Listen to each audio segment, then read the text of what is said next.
ചേട്ടാ ബി.ജെ.പി. ആണെങ്കിലും 2020 ആണെങ്കിലും ഏത് സീരിയൽ ആർട്ടിസ്റ്റിനെ കണ്ടു കഴിഞ്ഞാലും തെരഞ്ഞെടുപ്പിൽ മത്സരിപ്പിക്കാനായിട്ട് വിളിച്ചുകൊണ്ട് പോകുന്നൊരു സാഹചര്യം നമ്മൾ കാണുന്നുണ്ട്. അപ്പോൾ അങ്ങനെ വിളിച്ചുകൊണ്ട് പോകുന്നൊരു സ്ഥാനാർത്ഥിക്ക് വോട്ടില്ല മത്സരിക്കാൻ. നമ്മുടെ ലക്ഷ്മിപ്രിയയ്ക്കാണ് പെരുമ്പാവൂർ മത്സരിക്കാൻ വേണ്ടിയിട്ട് ഫ്ലക്സ് എല്ലാം അടിക്കുന്ന ഒരു സാഹചര്യം ഉണ്ടായി. യഥാർത്ഥത്തിൽ എന്തുകൊണ്ടാണ് ഇത് സംഭവിക്കുന്നത്? രാവിലെ ഒരിക്കലും ഈ 2020 എന്ന് പറയുന്ന പാർട്ടി ഈ പെരുമ്പാവൂർ അല്ലെങ്കിൽ ആ ഏരിയയിൽ നിന്നൊക്കെ വിട്ട് ഇത്തരത്തിൽ BJPയുമായി ഒരു സഖ്യത്തിലേക്ക് പോകുമെന്ന് നമ്മൾ ആരും ചിന്തിച്ച പോലുമല്ല. 2020യുടെ നേതാവ് സാബു ജേക്കബ് എന്ന് പറയുന്ന വ്യവസായി, അദ്ദേഹം ഇങ്ങനെ BJPക്കൊപ്പം പോകും നമ്മൾ ആരും ചിന്തിച്ചതല്ല. അപ്പോൾ ഒരു ഇലക്ഷൻ, അതുപോലെ നിയമസഭാ ഇലക്ഷൻ എന്ന് പറയുമ്പോൾ അതിനൊരു ബാക്കപ്പൊക്കെ വേണം ഒരു പാർട്ടിക്ക്. സ്ഥാനാർത്ഥി നിർണയം അല്ലെങ്കിൽ അവർക്ക് ഒരു കൂട്ടം അങ്ങനെ ഒരു തീരുമാനമെടുക്കാൻ അങ്ങനെ ഒരു ബാക്കപ്പ് ഒരു പാർട്ടിക്ക് വേണം.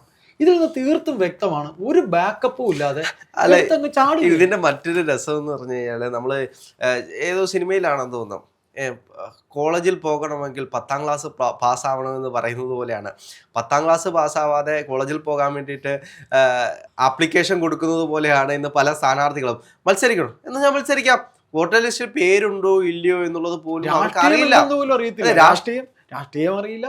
ഇവരെ സംബന്ധിച്ച് ഏതെങ്കിലും ഒരു നേതാവിനോടൊരു താല്പര്യം, ഇപ്പോൾ ലക്ഷ്മിപ്രിയയെ സംബന്ധിച്ചാണെങ്കിൽ പോലും അവർ നരേന്ദ്രമോദിയെ പറ്റി പറയുന്നതാണെങ്കിലും അത്തരത്തിലുള്ള കാര്യങ്ങളെല്ലാം നമ്മൾ കേട്ടിട്ടുണ്ട്. അപ്പോൾ അങ്ങനെ ഇരിക്കുന്ന സാഹചര്യത്തിലാണ് 2020 വന്ന് മത്സരിക്കാനായിട്ട് അവരെ വിളിക്കുന്നു. ഓക്കെ ശരി, ഞാൻ മത്സരിക്കാം.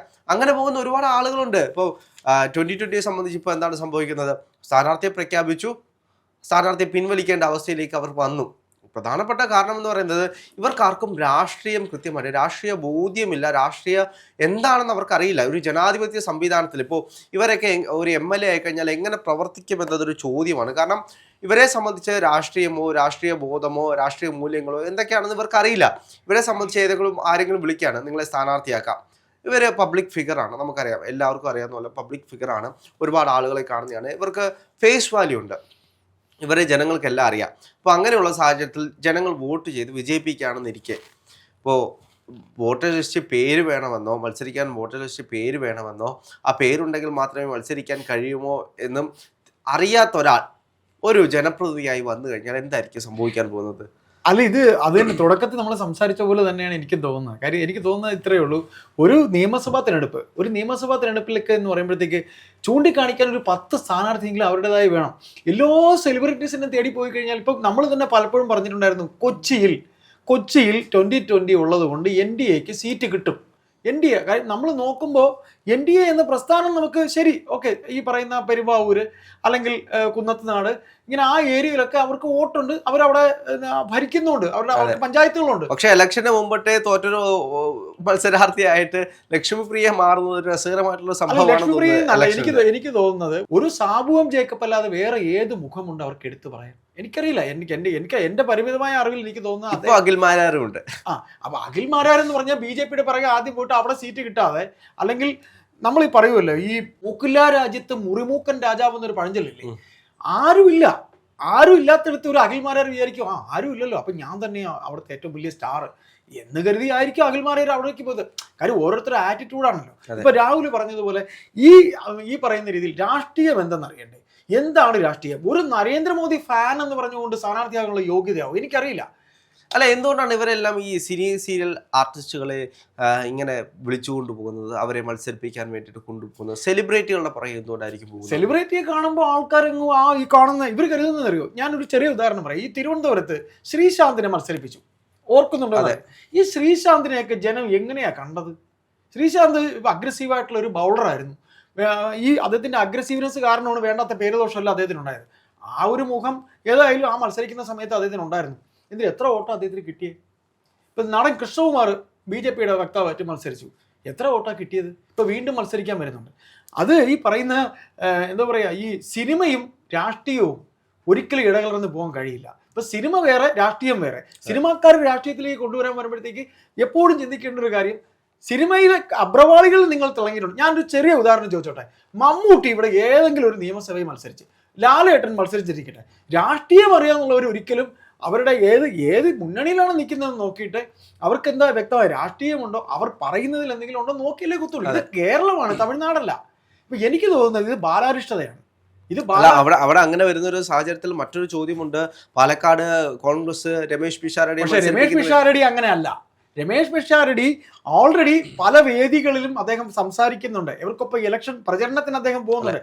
അദ്ദേഹത്തിന് വ്യക്തമായ രാഷ്ട്രീയം അറിയാം. ഇപ്പൊ നമ്മുടെ ജനങ്ങൾ, എനിക്ക് തോന്നുന്നു അദ്ദേഹം 10 വർഷം മുമ്പിട്ട് ഇറങ്ങിയതാണ്. അന്ന് കോൺഗ്രസ് അധികാരത്തിലില്ല, ഒന്നുമില്ല, കോൺഗ്രസ് അധികാരത്തിലോ മറ്റു കാര്യങ്ങളോ ഒന്നും ഇല്ലാത്ത സാഹചര്യത്തിൽ പോലും കോൺഗ്രസിനോടൊപ്പം നിന്ന് വന്ന ഒരാളാണ് രമേശ് പിഷാരടി എന്ന് എനിക്ക് പലപ്പോഴും തോന്നിയിട്ടുണ്ട്.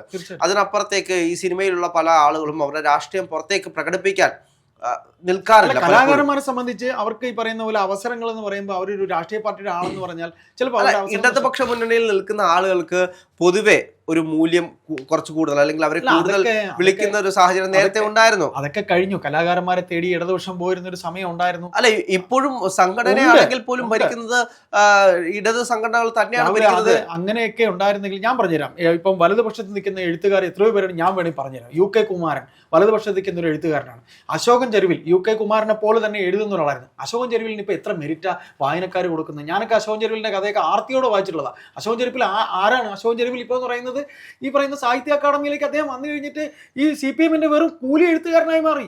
അപ്പൊ അതിനെക്കുറിച്ച് നമ്മൾ പറയണ്ട. ഇത് നമ്മൾ ഈ വിഷയത്തിലേക്ക് തന്നെ ലക്ഷ്മിപ്രിയയിലേക്ക് നമ്മൾ വരുമ്പോൾ 2020 പറ്റിയിരിക്കുന്ന ബാലാരിഷ്ടതയാണ്. ഇവർ ഈ ഒരു തെരഞ്ഞെടുപ്പിൽ അവർക്ക് എന്തെന്നറിയില്ല. അല്ല, ഈ തെരഞ്ഞെടുപ്പ് സാബു എം ജേക്കബിന് വലിയൊരു പഠനമാണ് എന്ന് വേണമെങ്കിൽ നമുക്ക് അദ്ദേഹം പഠിക്കേണ്ടിയിരിക്കുന്നു അല്ല, അദ്ദേഹത്തിനെ സംബന്ധിച്ച് എറണാകുളം ജില്ലയിൽ കുറച്ച് സ്ഥലങ്ങളിൽ മാത്രം ഒതുങ്ങി പോകേണ്ട പാർട്ടി.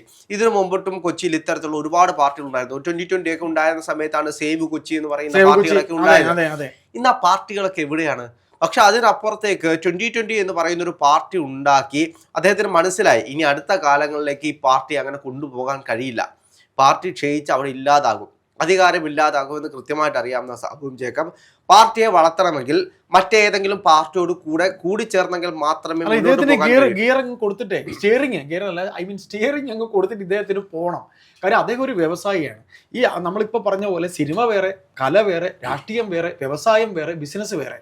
ഇതിപ്പോ തീർച്ചയായിട്ടും അദ്ദേഹം പാർട്ടി വളർത്തിക്കൊണ്ടിരിക്കുകയാണ്. ഈ 2020 ഒറ്റയ്ക്കാണ് മത്സരിക്കുന്നതെങ്കിൽ എത്ര സ്ഥലങ്ങളിൽ മത്സരിക്കുമായിരുന്നു.